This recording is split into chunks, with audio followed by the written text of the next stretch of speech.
Hey everybody, it's Doug Green and I'm the publisher of Technology Reseller News. And I'm very pleased to have with me again Sri Ganesan, co-founder and CEO of Rocketlane. Sri, thank you for joining me today. Thanks for having me on again today, Doug. So congratulations. I think you just hosted a successful Propel 25, and we're going to be talking about that and about the broader issues of what you were able to achieve at this year's conference. But first of all, what is Rocketlane? So Rocketlane is a professional services automation platform. When you think about any project-based services delivery team, there is a front end or front office to their services, which is how they work with their customers, how they bring consistency into how they deliver projects, how they do their governance, and so on. And then there is a back end or back office to their operations, which is how do they staff an upcoming project, how do they calculate margins on a project, how do they measure the utilization of their team, and so on. We help bring all of this together on one intelligent platform that allows any project-based services team to get better at their execution, get tighter on their margins and delivery, and really elevate their project delivery game with customers. And you have this annual event, Propel, and this year, of course, it was Propel 25. What is Propel? So Propel is our conference for leaders in this function, professional services and project delivery teams, right? So we have typically directors and VPs of professional services from various kinds of software companies joining us for this event. And it's a thought leadership event. It's not focused on just Rocketlane customers, though this year we also introduced a track in our conference which focused on customers showing how they're using Rocketlane to elevate their game and other customers learning from them. Now, you have this concept, intelligent delivery organization. So first of all, what is that? Yes, I think, when you think about this function, professional services, the team is called professional services. And the reason for the name is, of course, typically they are selling time of humans.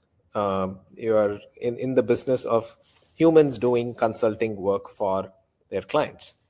Now, I think this is changing, right? Every function, it's becoming humans working in conjunction with AI to deliver on outcomes for their customers. So we felt calling this team a professional services team was holding it back in some ways. And there needs to be change. There needs to be internal change to rethink how you deliver on the outcomes that customers want from you. It's no longer about offering professional services.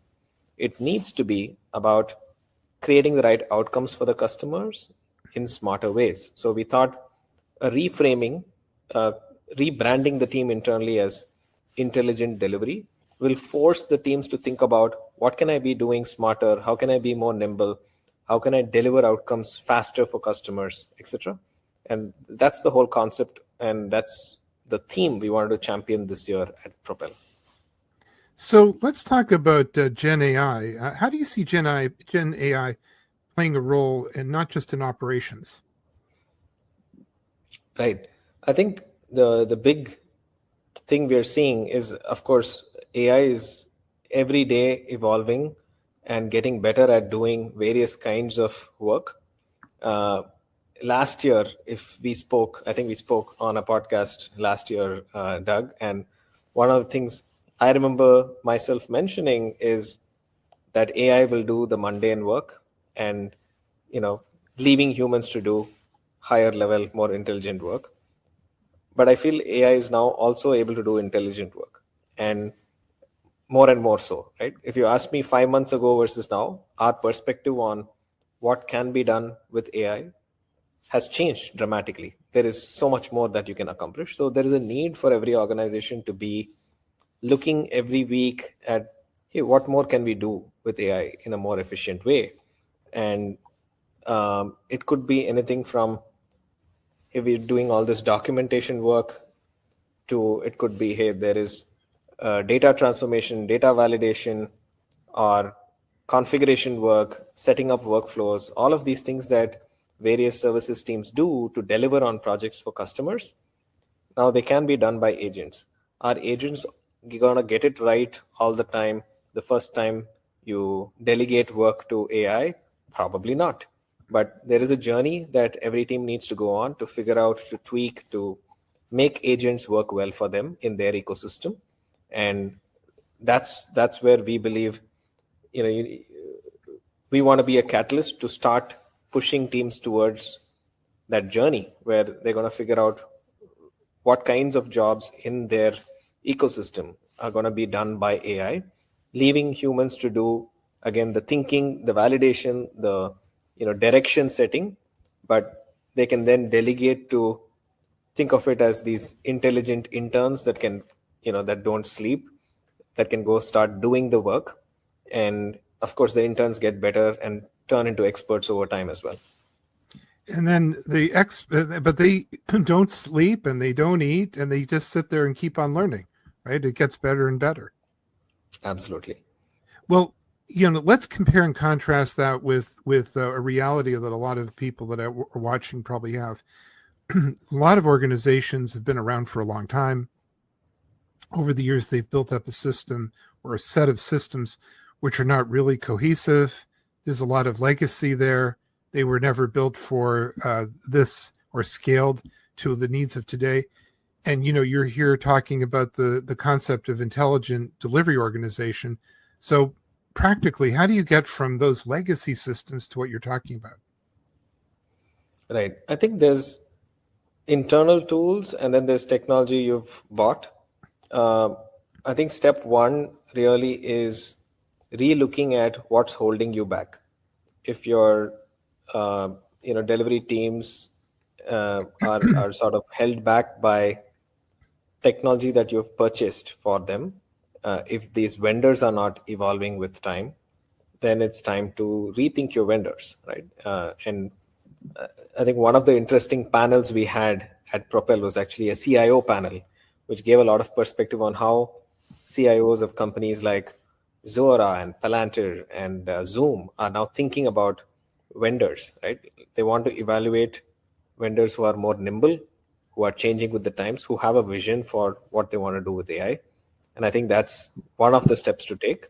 And then I think there is also foundational technology, the likes of OpenAI, which who are making this technology available to everyone. More generic technology, not purpose built for a function, but you can still start using some of that technology to transform the way you're approaching your work.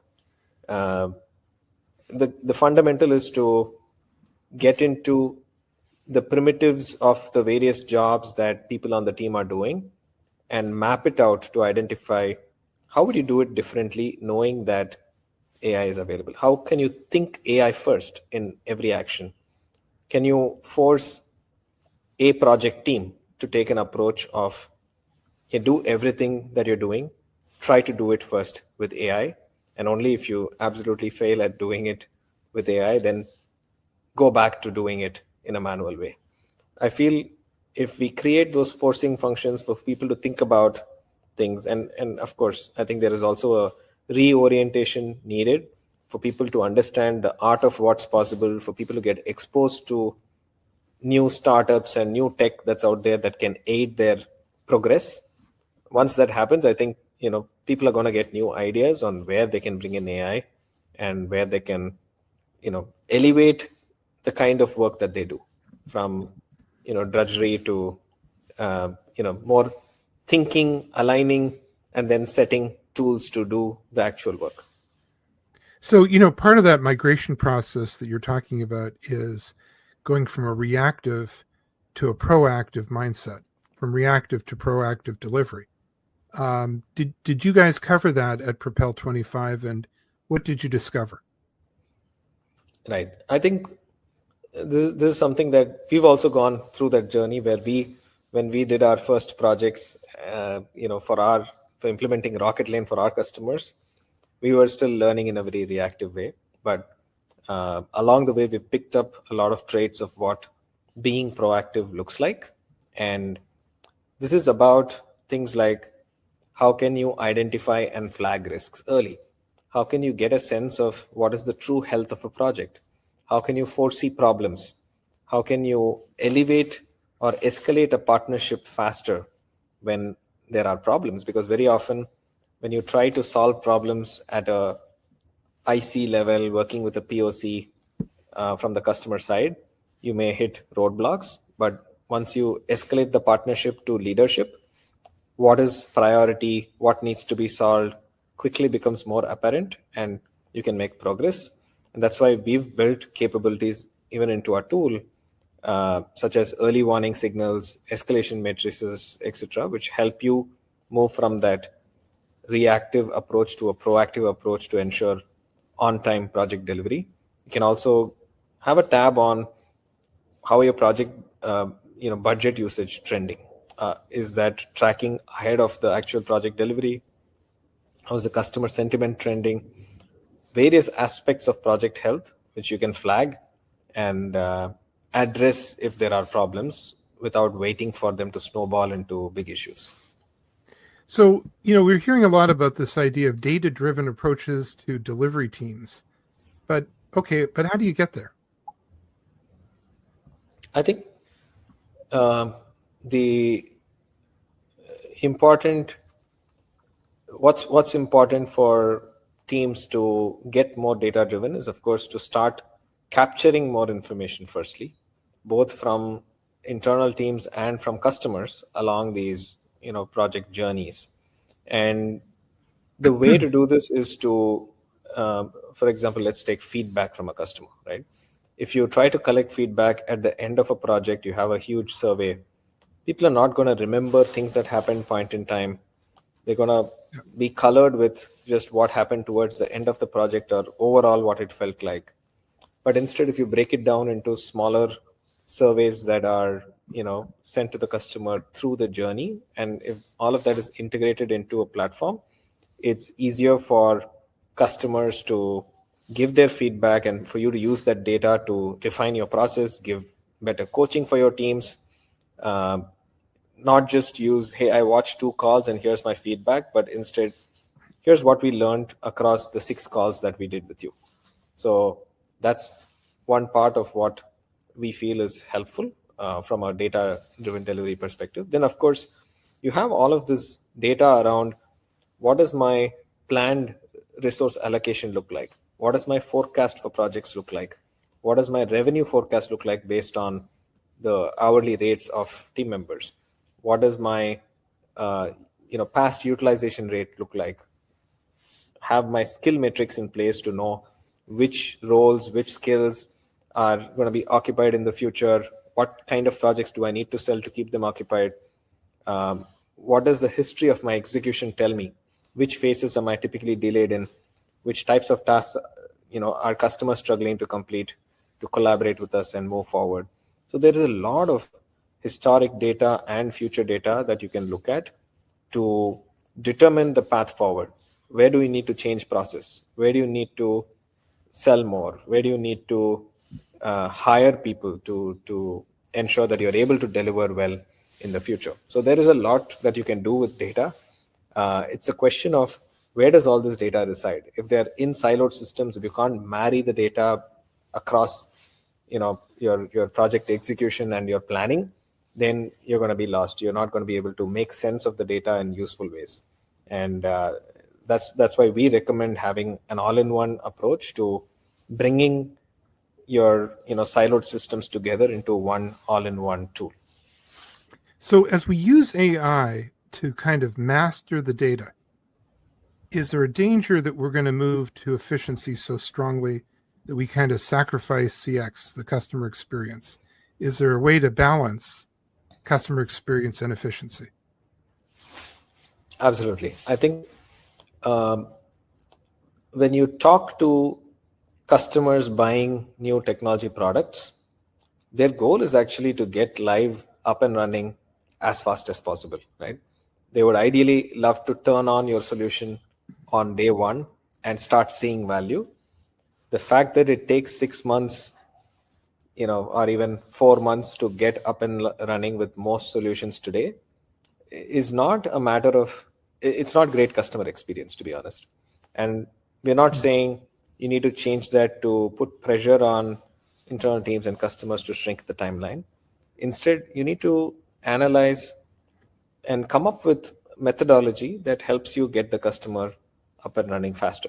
This may be pre-configured sort of playbooks that you have to say, okay, customer, here is our recommended or prescribed approach. Let's get you live with this on day one and then start tweaking.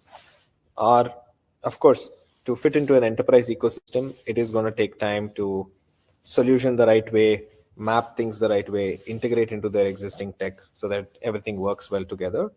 But still, if you can crunch the timelines in key areas, if you can say, hey, let's take our time to plan, but when we execute, we're going to be able to do that rapidly. That's actually better CX, not worse.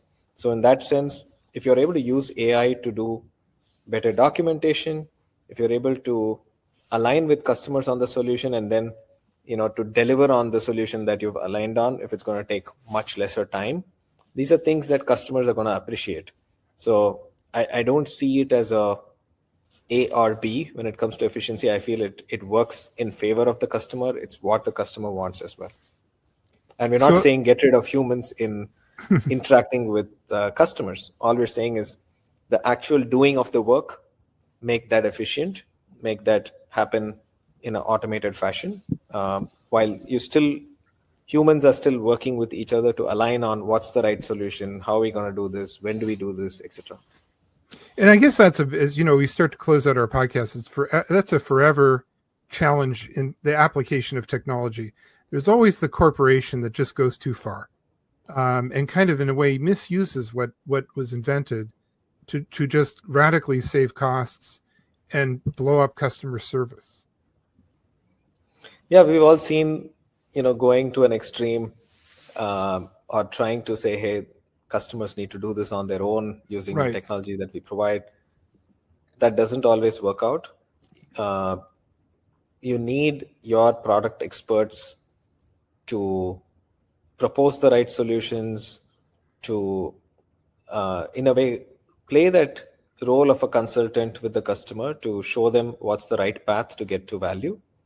And I think beyond that, the doing of the work, the more you automate, the better. In fact, I would say also probably becomes less error prone if you automate more. But yeah, the solutioning, the aligning with the customer, all of that, it's worth doing this with real humans who are thinking through, who are addressing concerns the right way, who are, not, it could lead to frustration if everything were happening with AI agents. I think you need capable humans assisted with these AI interns that turn into experts over a period of time to work together. I think every team is going to have humans and AI, an AI workforce working together to make things happen. And that's what I wish everyone bets on versus, hey, I'm going to 100% automate things. So Sri, we meet up again. We're now literally right in the middle of the decade, 2025, the middle of the year. So what do you think about the future for service delivery? As I said in the beginning, I think people need to rethink how they're delivering. If you think there are two companies, one that does, a kind of project in 8 months versus one that does the same kind of project in 2 months, customers will always pick the one that does the work in 2 months because they're going to see that as less risky for them to not have to wait for 8 months and then figure out something, the initiative is a failure. So the advantage is going to be with the teams that try to bring radical efficiency into their execution, the teams that do things much faster.